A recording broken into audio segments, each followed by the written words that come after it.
యావండోయ్, welcome to గోదారమ్మాయి. సంక్రాంతికి ప్రతి ఇంట్లోనే ఉండే కామన్ స్వీట్ గులాబీ పూలు. ఇవి నేను ఎలా చేస్తానో చూసేయండి. 1 కప్పు మైదాకి 2 కప్పుల వరిపిండి వేసుకోవాలి. దీనికి అరకప్పు వరకు బెల్లం తరుగు పడుతుంది. అలానే మీ టేస్ట్కి తగ్గట్టు కొంచెం సాల్ట్ యాడ్ చేసుకోండి. దీంట్లో వాటర్ యాడ్ చేసుకుంటూ కలుపుకుంటూ ఉండాలి. ఎక్కడ గడ్డలు రాకుండా కలుపుతూ ఉండాలండి.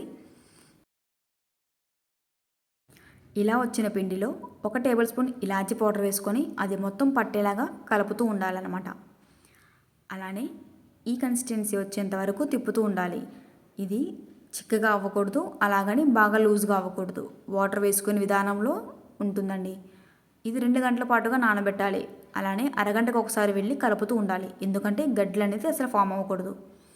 అలానే ఒక 10 నిమిషాల పాటుగా ఆయిల్ మరుగుతూ ఉండాలి. దాంట్లోనే పూలగుత్తు కూడా కాగుతూ ఉండాలండి. ఇలా కాగిందండి పిండిలో డిప్ చేసి ఇలా వేడివేడి ఆయిల్లో వేసేసి ఒక 4 సెకండ్స్ అలా వదిలేయాలి.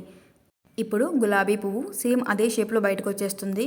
ఇదంతా మనం కలుపుకొని పిండి కన్సిస్టెన్సీలో ఉంటుందండి. అలానే దీనికి 2 to 3 మినిట్స్ కన్నా ఎక్కువసేపు వేగాల్సిన అవసరం లేదండి. ఎందుకంటే ఇది 3 మినిట్స్ తర్వాత బయటకు తీసాక కూడా అది గోల్డెన్ కలర్లోకి చేంజ్ అయిపోతుంది. అందుకని దీన్ని ఎక్కువసేపు అసలు వేగనివ్వరు. ఇక్కడ పూలగుత్తు కూడా ఆయిల్లో కాగుతూ ఉండాలి. ఇలా పిండిలో డిప్ చేసి వేడివేడి ఆయిల్లో వేయగానే ఏ శ్రమ లేకుండా చాలా ఈజీగా ఆ పిండి మొత్తం ఫ్లవర్ షేప్తో బయటకు వచ్చేస్తుందండి. దీన్ని తీసుకొని మళ్ళీ పిండిలో డిప్ చేసి ఇలా వేస్తూ ఉండాలి. ఇంతేనండి, చాలా ఈజీ అండ్ క్రిస్పీగా ఐటమ్స్ అన్నీ రెడీ అయిపోతాయి. ఏ స్నాక్ ఐటెం చాలా ఈజీగా చేసుకోవచ్చు. అలాగే కరకరలాడుతూ తీయగా చాలా బాగుంటుంది ఇవి తినడానికి. Thank you for watching.